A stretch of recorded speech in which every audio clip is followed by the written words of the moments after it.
अस्सलाम वालेकुम नाज़रीन, मैं हूं असद इमरान और आप देख रहे हैं स्कॉलर्स न्यूज HD।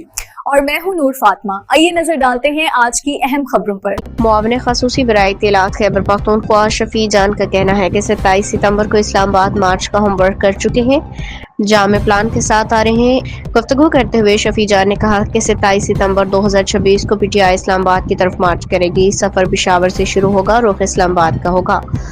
पाकिस्तान भर से पार्टी अहदेदारान टिकट होल्डर्स भी इस्लामाबाद का रुख करेंगे। कराची मीर रजा अली के वालिद मीर हुसैन अली ने दावा किया है कि मेरे बेटे ने खुदकुशी नहीं की बल्कि इसे ये बेरहमी से कत्ल किया गया। किसी को बचाने के लिए पूरा बयानिया तब्दील किया जा रहा है। तफसीलात के मुताबिक मीर रजा अली के वालिद मीर हुसैन अली ने एयरवाई न्यूज़ के प्रोग्राम बाखबर सवेरा में गुफ्तगू करते हुए पुलिस और इंतजामिया की तहकीकात पर शदीद तहफ़्फ़ुज़ात का इजहार किया है। दावा किया है कि मेरे इकलौते बेटे ने खुदकुशी नहीं की, इसे बेरहमी से कत्ल किया गया है। खुदकुशी करना होती तो इतनी दूर क्यों जाता।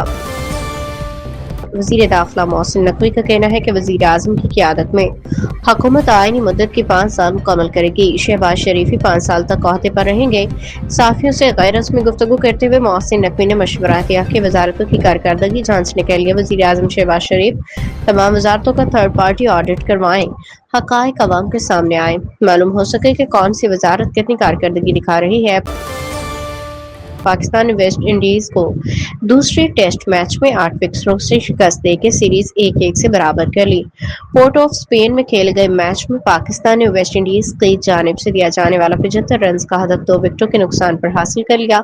पाकिस्तान ने 3 साल बाद गैर मुल्की दौरे पर टेस्ट जीता है, जबकि 26 साल से वेस्ट इंडीज के खिलाफ सीरीज न हारने का रिकॉर्ड बरकरार रखा है।